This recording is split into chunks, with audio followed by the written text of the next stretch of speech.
Comics of 100 Years Ago, August 28th, 1928. It's Little Orphan Annie by Harold Gray. Annie, in her coat and kind of tea-cozy hat, shakes hands with Miss Jane Fair, who is also wearing a very 1920s dress with the tie in the front.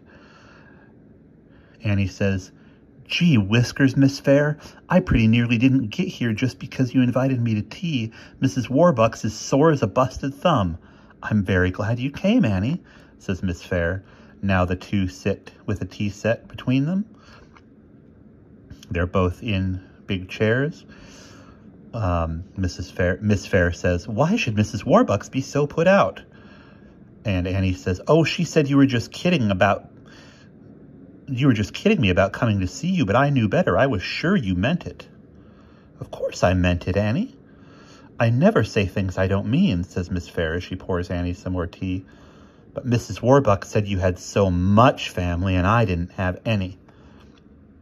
Now the tea set is gone and Annie stands beside Miss Fair's chair. As Miss Fair puts an arm around her, she says, "Listen, Annie, it isn't family or money that counts with real people.